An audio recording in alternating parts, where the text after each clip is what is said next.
What is going on, guys? It is Wrestlelamia here, back with another video. Our Elimination Chamber is over, and WWE fans just got one of the most shocking heel turns of all time, as John Cena betrayed Cody Rhodes and sold his soul to The Rock. But why? Why has it taken 22 years for John Cena to finally turn heel? And why is he doing it in his last year ever in WWE? Be sure to subscribe and hit that notification bell for daily wrestling videos, and follow us on Facebook for exclusive lists. Also check out our new videos on Wrestlelamia XL.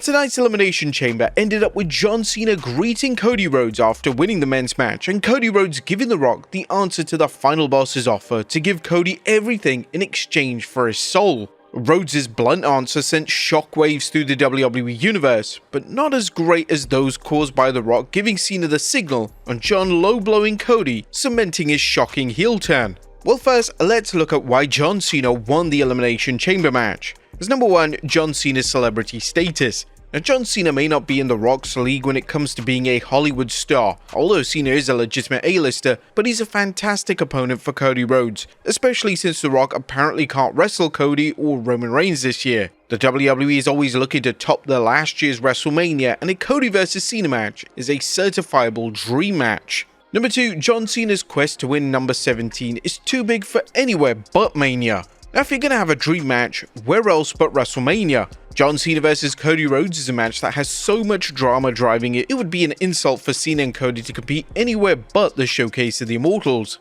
However, there's much more to the match besides it being a rare meeting of a living legend and a megastar. It also has a story of John Cena looking to win a 17th world title and enter the WWE's history books as a man with the most world title wins ever. Number 3, it sets up CM Punk vs Seth Rollins Part 2. Now, as you'd expect, Cena's win wasn't just about Cena challenging Cody at WrestleMania, it was also about setting up other matches this April. One such match is CM Punk vs Seth Rollins, a bout that has to take place after CM Punk cost Rollins the chance to main event WrestleMania, and Rollins returning the favour by attacking Punk late in the match, curb stomping Punk into next week and helping Cena win the match. Our fans likely knew better than to think that Punk and Rollins' match at Raw's Netflix premiere settled things, and tonight gave both superstars more reasons to want to lock up again. Number 4 sets up Cena vs Punk.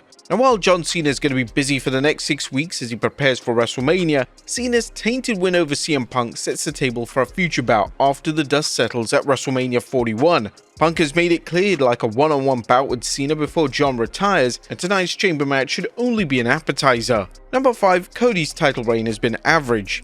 Cody Rhodes is a fantastic wrestler who is still way over with the WWE Universe. However, only the most die-hard Triple H fans would argue that his title reign has been spectacular. Rhodes' opponents have ranged from the mayor of Solo Sikoa, whose spot as a main eventer is one of wrestling's biggest mysteries, and to the average of Kevin Owens, only because a few dragged on for so long. While it's likely that WWE is waiting for WrestleMania to give Cody an elite opponent, that's no excuse for nearly a year of average matches other than Gunther vs Cody at Crown Jewel. Cody vs Cena is going to be dynamite, especially if Cena wrestles as well as he did at tonight's Elimination Chamber, where he looked better than any time in the last 5 years. But now that we've seen why WWE opted to give Cena the win, let's look at why he turned heel. What was the real reason behind him selling his soul to The Rock? As number 1, a face versus face just won't cut it at WrestleMania 41.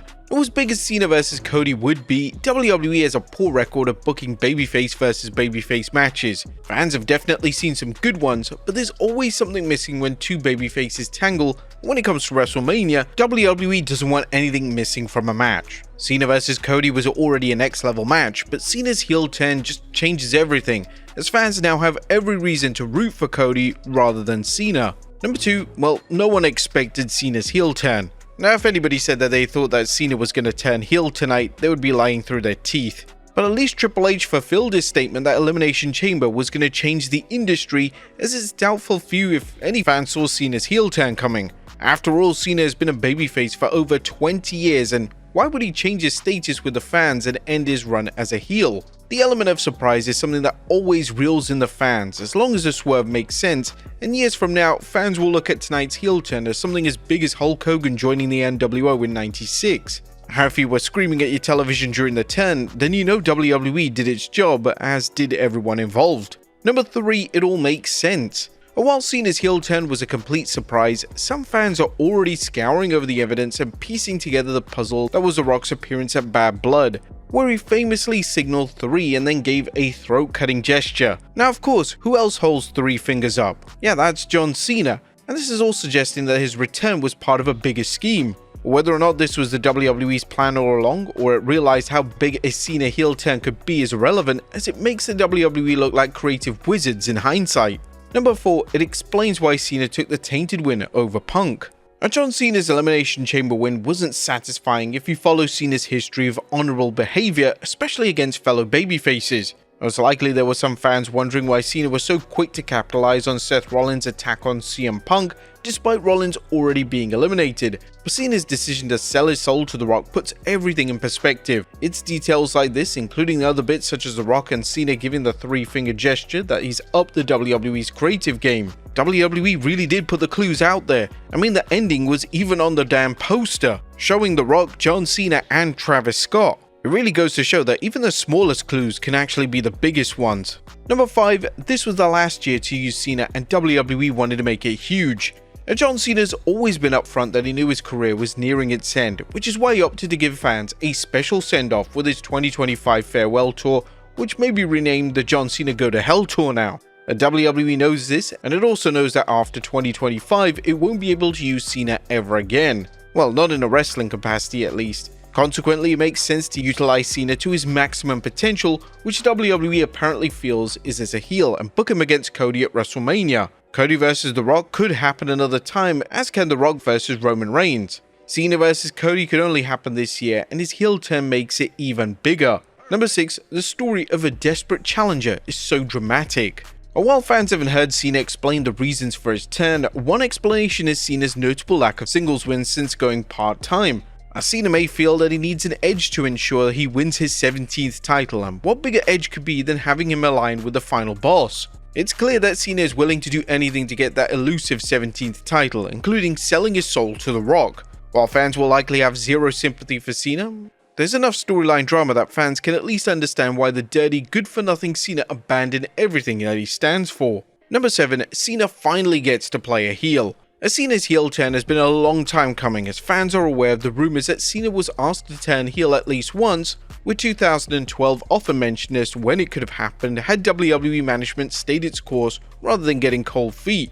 John is at the point in his career where he doesn't have to wrestle or appear in WWE, but he's incredibly loyal to the company, as he believes everything he has now and his Hollywood career is due to his start in WWE. While it's unknown if Cena asked to turn heel this time around, or they asked him to do it because it's best for business, you can be certain that Cena will invest everything into this role. Number 8, Cena's heel turn is bound to draw mainstream publicity. John Cena is wrestling's biggest babyface ever, and he's gone to the dark side. I expect to see a lot of coverage on TV and the shocking reasons for Cena telling the fans to stick it. But WWE loves mainstream publicity, and Cena's turn is the type of rare event that will put the spotlight on WWE, and in a good way as opposed to the negativity surrounding the Janelle Grant lawsuit. WWE always enjoys free publicity, but never more than during WrestleMania. Number 9, John Cena leveled up. John Cena's heel turn by itself is enough to make Cena a more credible challenger to Cody, because fans don't know what lengths Cena will go to in order to win. Although selling out to The Rock makes it a plan, there's likely nothing that will hold him back. However, that's just the beginning, as Cena is also a bigger threat due to the incredible power The Rock wields in WWE. Fans got a taste of how The Rock could make things tough for Cody when he challenged Roman for the Undisputed Championship last year, but who knows what to even expect this time.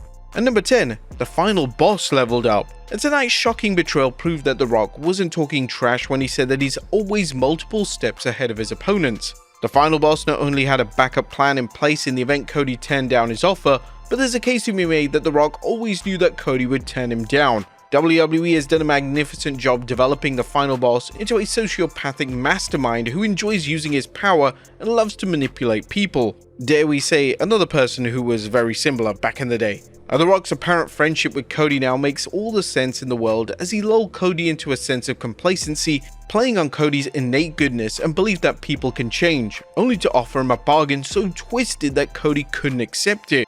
The Rock has wanted to get revenge on Rhodes for taking away the final boss's WrestleMania match against Roman Reigns last year, and even worse, defeating Roman Reigns. Fans can now see that The Rock was playing them and Cody all along, which makes him even more despicable. As evil as The Rock is being portrayed, and thankfully the WWE isn't turning the character into a cartoonish villain, there's the added element of The Rock corrupting John Cena, someone who's been a babyface so long that some fans may not remember he once played a heel. If The Rock can corrupt John Cena, it makes the final boss all the more dangerous. This elevation also redefines the evil authority figure role, which has become recycled so many times that it seemed to have no life left in it.